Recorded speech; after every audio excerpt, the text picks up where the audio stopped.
Hi, I'm Tim. Welcome to Govberg, and thanks for logging on. Today we are looking at the Bremont BC-S2 Day-Date Aviators watch. You can see it on our website, govbergwatches.com. Buy it there, and if you enjoy these videos, please subscribe to our YouTube channel. You can also download our app, Govberg On Time, for the latest news, views, and reviews of luxury watches with multimedia capability.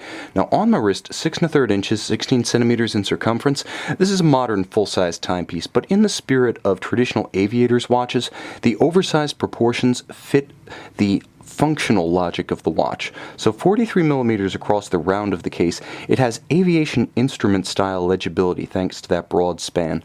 Now, in terms of thickness, it's not overbearing. 13.5 millimeters, it does have a little bit of a slope and step to its bezel and case junction, so it's not impossible to fit this one under a tighter sleeve or dress cuff.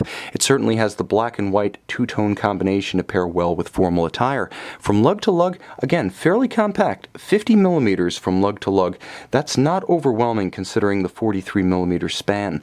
What really sets this watch apart is just how easily it wears. From an ergonomic standpoint, although it does have semi-conforming spring bars, they don't abut the case. They don't have any tendency to flare by rigidly holding themselves against the case and fighting the curvature of your wrist. You can actually bend them easily around the tight curve of a smaller wrist right here, and it's paired with a common sense, beautifully finished but simply adjusted Bremont pin buckle. It is the best way to simply readjust the fit of a sports watch on the fly. Now you'll see that the watch has a little bit of a Baroque case design, because conventional enough from overhead, it becomes very complex as you turn it over on its flank. Now those lugs, with a beautiful satin finish, do have both curvature downward and away from the case, as well as tumble home, so they curve off from side to side.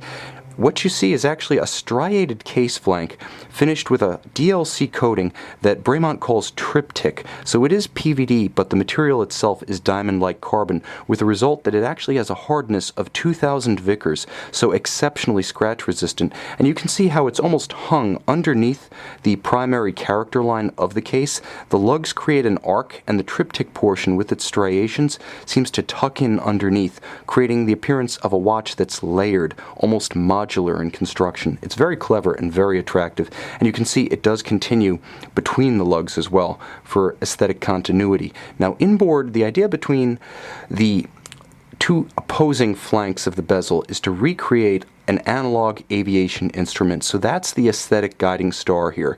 And you'll see that the BC2, or the BC-S2, I should say, as opposed to the S1, the S1 was sub 40 millimeters in diameter. The S2 that you see here from the BC series has more room to breathe. It opens up the dial. It looks more natural on an aviator style watch, far less crowded. Now there is a chapter ring flange for the minutes and seconds that effectively acts as a visual transition from the bezel, which is very thin, to minimize its impact on the watch face and legibility, to the dial base itself. Now you can see you have that flange for seconds, but you do also have a inner 60-minute chapter ring, so you can easily read minutes and seconds at a glance, just as you can read hours right off the fully loomed hour hand. This is a watch that you can view at night in low or no light, but if you want to take full advantage of the day-date indication at 6 o'clock, you will need some sort of light source. But it's nice to know that thanks to the Sellita SW220 base movement, the watch has both a quick set for the day and for the date. So should the watch run down or simply require correction in the natural course of the calendar, you have quick set access to quickly correct it.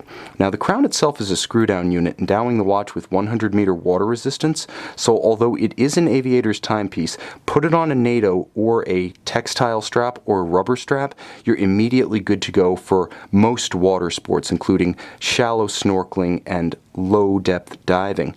Now the watch does feature hacking seconds thanks to the base caliber. You can stop the balance, stopping the seconds hand, and precisely synchronize to a known accurate reference time. Now the watch features another innovation for Bremont, essentially deciding to certify all of their movements as chronometers.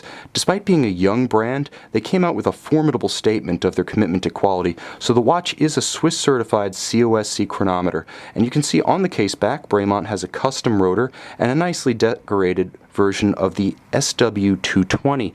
Now it's doing business as the Bremont caliber BE36AE, features 25 joules, a 38-hour power reserve, and automatic winding with bidirectional action, so it doesn't have the rotor wobble of unidirectional winders such as the Valjoux 7750 and the time-only variations thereof. It's a tough caliber. You can see it, you can appreciate it through the case back, and you'll be happy to know that in spite of that vista, you do have that 100-meter water resistance. Not always a given with the display case back.